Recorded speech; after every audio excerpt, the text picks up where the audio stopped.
अगर आप कक्षा 10वीं में हैं और संस्कृत के जगह पे आपने उर्दू लिया है तो आपके लिए यह वीडियो बहुत ही ज्यादा महत्वपूर्ण होने वाला है। साथ ही अगर आप कक्षा 8वीं में भी है और इस वीडियो को देख रहे हैं तो आपके लिए भी बहुत ज्यादा महत्वपूर्ण होने वाला है, क्योंकि यह जो वीडियो है कक्षा 8वीं का जो हिंदी होता है किसलय उस पर बनाया गया है और यह कक्षा 10वीं में नन हिंदी में पढ़ना पड़ता है उर्दू के छात्र और छात्राओं को। तो चलिए मैं आपको बता देता हूं कि आज जो नन हिंदी किसला है उसका किस चैप्टर पर यह वीडियो बनने जा रहा है। दोस्तों यह जो वीडियो है कर्मवीर चैप्टर पर बनने जा रहा है, जो कि उस हिंदी का चैप्टर नंबर 3 है। दोस्तों ऐसा कोई भी साल नहीं है जिसमें इस चैप्टर से क्वेश्चन न पूछा हुआ है। 1, 2, 3 क्वेश्चन प्रत्येक साल इस चैप्टर से पूछ ही देता है बिहार बोर्ड एग्जाम में। तो इस वीडियो में मैं आपको बताऊंगा कि जो कर्मवीर चैप्टर है इससे रिलेटेड जितने भी सारे ऑब्जेक्टिव है और जो क्वेश्चन पीछे पूछ चुका है और कौन सा क्वेश्चन आगे पूछ सकता है, इन सब के बारे में चर्चा करेंगे। तो चलिए आप वीडियो को कंटिन्यू देखते रहिए। अगर चैनल को सब्सक्राइब नहीं किया है तो सब्सक्राइब कर लीजिए। इससे क्या होगा कि कक्षा 10वीं के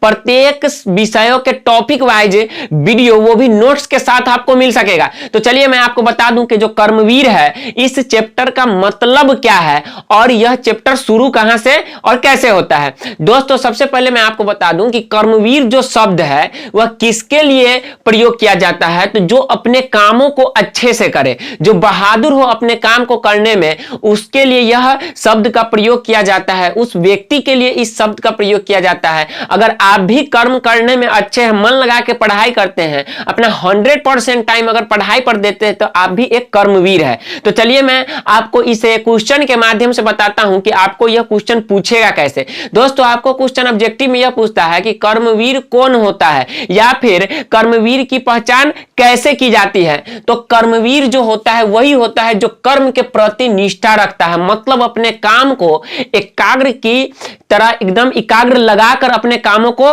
करता है। तो चलिए अब मैं आपको यह बताता हूं कि जो कर्मवीर पाठ है उसका विधा क्या है। सबसे पहले तो आप यह समझ लीजिए कि विधा का मतलब क्या होता है। तो दोस्तों विधा का मतलब होता है ढंग या फिर प्रकार। मतलब क्वेश्चन यह पूछ रहा है कि जो कर्मवीर पाठ है वह किस ढंग का है या फिर किस प्रकार की पाठ है। तो आपका जवाब यह होना चाहिए कि जो कर्मवीर पाठ है उसका जो विधा होता है, यानी कि कर्मवीर जो पाठ है वह किस प्रकार का है, तो वह कविता है। मतलब क्या कि वह कहानी नहीं है। अगर आपको ऑप्शन में कहानी रहे, कविता रहे, निबंध रहे या फिर कुछ और रहे तो आपको टिक में मारना है। किस में मारना है? कविता में मारना है। क्यों कविता में मारना है? क्योंकि यह एक कविता है, इसकी विधा क्या है? कविता है। दूसरा क्वेश्चन आपसे यह पूछता है इस चैप्टर से, और पूछे भी हुआ है। क्या पूछे हुआ है कि बताइए कि जो कर्मवीर चैप्टर है, कर्मवीर जो अध्याय है, कर्मवीर जो पाठ है या फिर कर्मवीर जो कविता है उसके रचनाकार कौन है। रचनाकार बोले तो उसके रचयिता कौन है, उसके लेखक कौन है, सभी एक ही बात है। तो अगर आपसे यह पूछ दे क्वेश्चन कि क्या चीज कि बताइए कर्मवीर जो पाठ है, जो कविता है, उसके रचनाकार कौन है, तो आपका जवाब क्या होना चाहिए? क्या चीज की अयोध्या सिंह उपाध्याय हरिऔध ने इसे लिखा है, तो इसका जो रचनाकार है कौन हो जाएगा?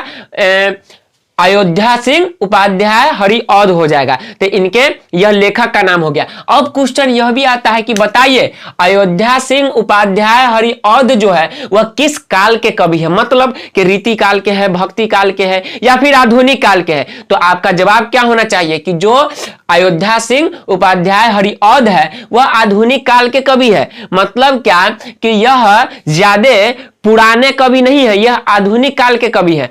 अब आगे यह आता है कि जो कर्मवीर कविता है वह किस भाषा में लिखी गई है। मतलब कि हिंदी में तो लिखी गई है लेकिन शुद्ध हिंदी में लिखी गई है। उसे हम लोग बोलते हैं क्या चीज के? खड़ी हिंदी, यानी कि एकदम शुद्ध हिंदी में लिखा गया है। किसे? तो कर्मवीर पाठ को, कर्मवीर कविता को। तो आपको ऑप्शन रहेगा खड़ी हिंदी में या फिर कुछ भी रहे, तो आपको उसमें टिक किस में मारना है? खड़ी हिंदी में मारना है।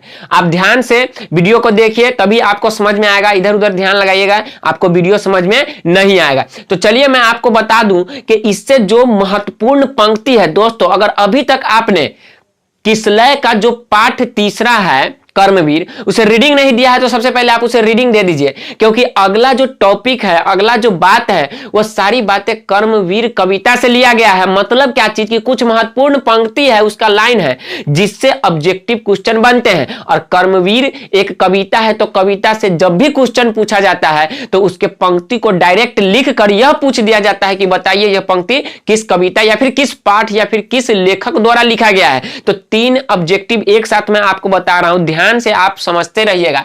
क्या चीज कि सबसे पहला लाइन क्या है इस कविता का, क्या चीज कि देख कर बाधा विविध बहुविघ्न घबराते नहीं, रह भरोसे भाग के दुख भोग पछताते नहीं। मतलब इसका क्या हुआ दोस्तों, मैं आपको बता दूं कि किसी भी कविता का लाइन देकर आपको 10वीं कक्षा में मतलब यानी कि अर्थ नहीं पूछा जाएगा। इनमें जो कठिन शब्दों का इस्तेमाल किया गया है उनका मैं शब्दार्थ के रूप में आपको माने बता दूंगा, और इसे आप ऑब्जेक्टिव की तरह समझते रहिए।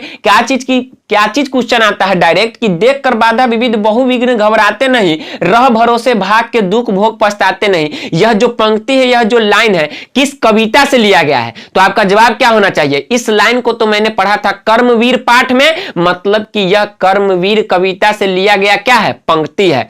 अब यह भी क्वेश्चन आ सकता है कि इस पंक्ति को लिखने वाला कौन है, तो आपको उसका कवि का नाम याद रहना चाहिए। मतलब कि आपको रचनाकार पता होना चाहिए कौन है कर्मवीर पाठ के रचनाकार। इसे मैं बार बार इसलिए बोल रहा हूं क्योंकि ये बहुत ही ज्यादा इंपॉर्टेंट है आपके बोर्ड एग्जाम में ऑब्जेक्टिव के लिए। तो इसका जो नाम था क्या था? अयोध्या सिंह उपाध्याय हरिऔध। यहां तक कि आपको समझ में आया अच्छे से। नेक्स्ट लाइन क्या है, और इसमें महत्वपूर्ण लाइन को ही लिया गया है। सभी पंक्ति को आप अच्छे से पढ़िएगा और समझिएगा। इसमें सिर्फ उसी लाइन को लिया गया है जो कि बोर्ड एग्जाम के लिए क्या है? महत्वपूर्ण है, और इससे क्वेश्चन पूछ भी चुका है। तो क्या है अगला पंक्ति?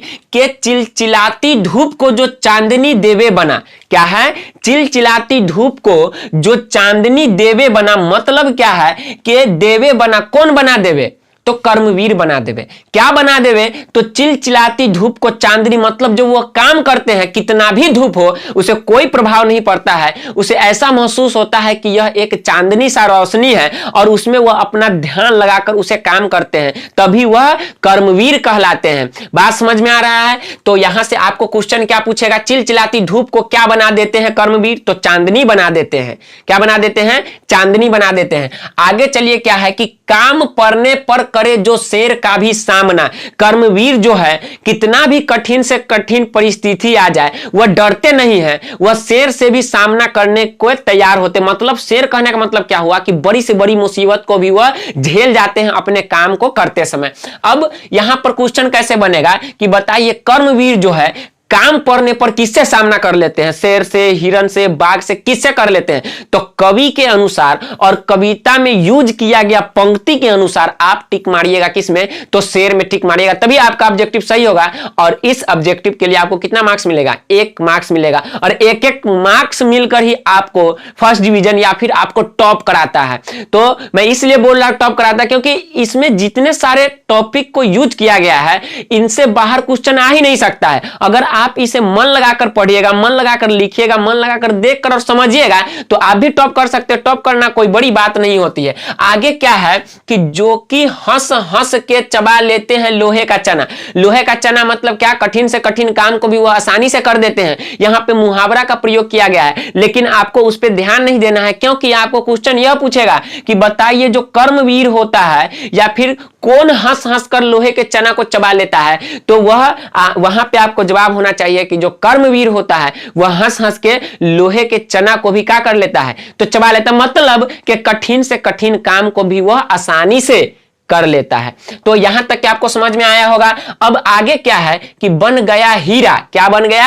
हीरा बन गया। उन्हीं के हाथ से है कार्बन। मतलब कार्बन से हीरा बनाने का काम कोई आम इंसान नहीं करता है, बल्कि वो भी एक कर्मवीर होता है। अगर आप इसे आसानी से कर सकते हैं तो आप भी एक कर्मवीर ही है। तो आगे क्या है इसमें क्वेश्चन समझिए किस तरह से पूछता है। क्या पूछता है? बताइए कि कार्बन से हीरा बनाने का काम कौन करता है? तो कार्बन से हीरा बनाने का काम एक कर्मवीर करता है। अब यहां पे आप इस कविता के अनुसार टिक मारिएगा। हिंदी में यह अगर यह क्वेश्चन देखने को मिले तो समझ जाएगा इसका अर्थ यही है, क्या चीज की कार्बन से जो हीरा बनाता है कौन बनाता है, तो कर्मवीर बनाता है। या फिर आपको यह भी दे सकता है कि कार्बन से क्या बनाया जाता है, हीरा बनाया जाता है, साइंस का क्वेश्चन है। दोस्तों कार्बन से यह याद आया कि कार्बन एवं उसके यौगिक से बहुत सारे टॉपिक पर वीडियो बन चुके हैं, आप प्लेलिस्ट में जाकर उसे आसानी से देख सकते हैं, समझ सकते हैं और उसे नोट करके याद कर सकते हैं। अब आगे क्या है कि कांच को करके दिखा देते हैं उज्जवल रतन। जो कर्मवीर होते हैं कांच को क्या कर देते हैं, तो उज्जवल रत्न बनाकर दिखा देते हैं। मतलब यहां पे समझिए क्या है कि बताइए किस चीज को कर्मवीर जो है वह उज्जवल रतन बना देते हैं, तो कांच को भी बना देते हैं। अब यह भी क्वेश्चन है कि बताइए कांच को क्या करके, मतलब कि कांच को वह क्या बना देते हैं, कौन, तो कर्मवीर। तो आपका आंसर होना चाहिए क्या चीज, उज्जवल रतन। यहां पे ब्लू कलर से जितने भी बातें लिखी गई है यह आपको ऑब्जेक्टिव में ऑप्शन में देखने को मिलेगा, आप समझते रहिए ध्यान से। अब नेक्स्ट लाइन क्या है, पर्वतों को काट कर सड़कें बना देते हैं वे। मतलब पर्वतों को काटकर सड़कें बना देते हैं वे, कौन बना देते हैं, हम और आप नहीं, कर्मवीर बना देते हैं। क्या बना देते हैं, तो पर्वतों को काटकर सड़कें बना देते हैं। सड़कें बना देते हैं, कौन बना देते हैं, तो कर्मवीर बना देते हैं। किस चीज को काटकर बना देते हैं, तो पर्वतों को काटकर बना देते हैं। और पर्वतों को काटकर क्या बना देते हैं, तो सड़कें बना देते हैं। और कौन बना देते हैं, तो कौन बना देते हैं, कर्मवीर बना देते हैं। आपको समझ में आता होगा। चलिए मैं आपको बता दूं कि यह लाइन बहुत ही ज्यादा इंपॉर्टेंट है, इससे क्वेश्चन पूछ चुका है और फिर पूछ भी सकता है। क्योंकि बिहार बोर्ड का एक खासियत क्या है कि जो क्वेश्चन को वो पूछता है, मतलब जो क्वेश्चन प्रीवियस ईयर में पूछ चुका है उसे बार बार रिपीट करते रहता है। यह आपको कैसे पता चलेगा, जब आप क्वेश्चन बैंक बनाइएगा तब। अब आगे चलते हैं कि क्या है, आगे यह है कि सैकड़ों मरुभूमि में नदियां बहा देते हैं वे। सैकड़ों मरुभूमि में मतलब कि रेगिस्तान में भी वे नदियां बहा देते हैं, कठिन से कठिन परिश्रमी में भी, मतलब कि कठिन से कठिन परिस्थिति में भी वह क्या कर देते हैं, तो अपना काम कर दिखाते हैं। इसका अर्थ यह हुआ। अब आगे क्या है कि गर्भ में जल राशि के बेरा चला देते हैं वे। मतलब कि जल राशि के गर्भ में भी वह क्या चला देते हैं, बेरा चला देते हैं। बेरा का मतलब होता है क्या चीज, जलयान। जो जल में चलने वाला क्या होता है, एक आप यह कहिए कि जलयान है, मतलब बेरा, तो आप समझते ही होइएगा बेरा क्या होता है। अब क्या है आगे कि जंगलों में भी महामंगल रचा देते हैं वे। कौन रचा देते हैं, तो कर्मवीर रचा देते हैं। क्या रचा देते हैं, तो महामंगल रचा देते हैं। कहां रचा देते हैं, तो जंगलों में रचा देते हैं। तो यह हो गया क्या चीज, कर्मवीर के जो कविता है, कर्मवीर जो कविता है उससे लिया गया महत्वपूर्ण क्या चीज, महत्वपूर्ण पंक्ति है जिससे ऑब्जेक्टिव पूछ सकता है। तो चलिए मैं आपको इन पंक्तियों में जो कठिन शब्दों का उपयोग किया गया है उन सब का मैं अर्थ बताता हूं शब्दार्थ के रूप में। फिर मैं आपको एक नोट बताऊंगा जो इससे बाहर होगा, जो आपको देखते हुएगा कहां पे आपको देखने को मिल जाएगा। मैं आपको डायरेक्ट बता ही देता हूं ताकि आप दूसरे चैप्टर को भी अच्छे से समझ सकिएगा। क्या चीज के प्रत्येक पाठ के ऊपर अगर आप देखें तो एक पीला कलर में कुछ लिखा हुआ रहता है, उनसे निकाला गया कुछ नोट्स है जिससे क्वेश्चन पूछा हुआ है और उम्मीद है फिर पूछेगा तो मैं उनको भी बताऊंगा। तो चलिए आप इसे एक बार स्क्रीनशॉट ले लीजिए या फिर आप इसे नोट कर लीजिए और इसे तब तक के पढ़ते रहिए जब तक कि आपका एग्जाम न हो जाए, क्योंकि मार्क्स लाना है।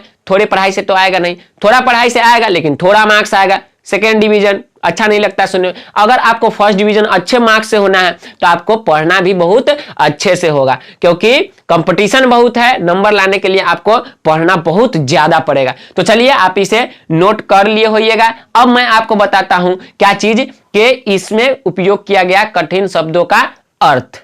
तो यह है कुछ इंपोर्टेंट शब्दार्थ जिसे आपको ध्यान में रखना है। सबसे पहला क्या है कि बाधा। बाधा का मतलब क्या होता है, रुकावट, जो कि आपको पहली पंक्ति में देखने को मिल जाएगा। यह शब्द बाधा मतलब क्या होता है, रुकावट। और विविध मतलब होता है विभिन्न या फिर क्या चीज, अनेक प्रकार के। क्या चीज, अनेक प्रकार के। विविध मतलब क्या होता है, विभिन्न या फिर अनेक प्रकार के। बहु मतलब होता है बहुत ज्यादा। बहु मतलब क्या होता है, बहुत ज्यादा। और भाग मतलब होता है भाग्य। उज्जवल मतलब होता है चमकीला। और बेरा मतलब क्या होता है, जलयान होता है। बस इतना ही है, ज्यादा आता नहीं है इससे क्वेश्चन, इसलिए 6 है, बहुत है। अब मैं आपको यह बताने वाला हूं कि कुछ महत्वपूर्ण नोट है वह आपको ऑब्जेक्टिव में देखने को मिलेगा। अगर आप किसी भी मॉडल पेपर को बनाते हैं तो वहां पर आपको इसमें से क्वेश्चन जरूर देखने को मिलेगा, ये जो नोट है। तो चलिए मैं आपको बता देता हूं कि यह नोट लिया कहां से गया। दोस्तों कविता में क्या होता है कि जो क्वेश्चन ऑब्जेक्टिव होता है वह उसके पंक्ति से ज्यादा पूछे जाते हैं, और नहीं तो उस कविता के ऊपर जो पीला बॉक्स में कुछ लिखा हुआ रहता है उससे ऑब्जेक्टिव रहता है। तो आप इन सब बातों को ध्यान में रखिएगा। चलिए मैं आपको बताता हूं कि महत्वपूर्ण नोट क्या है। वहीं से लिया गया है, 3 है, ये तीनों को आपको ध्यान में रखना है। इस तीनों नोट को एग्जाम में पूछ चुका है और फिर पूछ सकता है। क्या चीज की कर्म के प्रति निष्ठा ही व्यक्ति की सफलता का निर्धारण करती है। किस चीज का निर्धारण करती है? तो सफलता का। सफल वही हो सकता है जो कर्म के प्रति निष्ठा रखता है, मतलब अपने काम को एकाग्रता के पूरा एकाग्रता से करता है, एकदम ध्यान लगा के करता है, वही सफल होता है। तो इस पंक्ति का मतलब, इस लाइन का मतलब यह हुआ, क्या चीज की सफल वही हो सकता है जो कर्म के प्रति निष्ठा रखता है। अब क्या है कि परिश्रम, कड़ी मेहनत के द्वारा मनोवांछित लक्ष्य की प्राप्ति की जा सकती है। क्वेश्चन यह पूछता है कि बताइए मनोवांछित लक्ष्य की प्राप्ति कैसे की जा सकती है। तो परिश्रम के द्वारा। किस चीज के द्वारा? परिश्रम के द्वारा की जा सकती है। अब यह है कि सभ्यता और संस्कृति का निर्माण कौन करता है। तो सभ्यता और संस्कृति का निर्माण कर्मवीर करता है। कौन करता है? कर्मवीर करता है। तो यह था कर्मवीर चैप्टर से रिलेटेड सभी महत्वपूर्ण बातें। उम्मीद है कि आपको अच्छे से समझ में आया होगा और आपने इसे नोट भी किया है, यह मैं उम्मीद करता हूं। अगर आपको यह वीडियो अच्छी लगी तो प्लीज इसे कमेंट के द्वारा हमें बताइए कि इसमें कुछ कमी रह गई या फिर बहुत ज्यादा कुछ हो गया हो, तो मैं उसे अगली वीडियो में सुधार दूंगा। तो वीडियो देखने के लिए धन्यवाद और चैनल को सब्सक्राइब कर लीजिए, वीडियो को लाइक और अपने दोस्तों में भी शेयर कर दीजिए।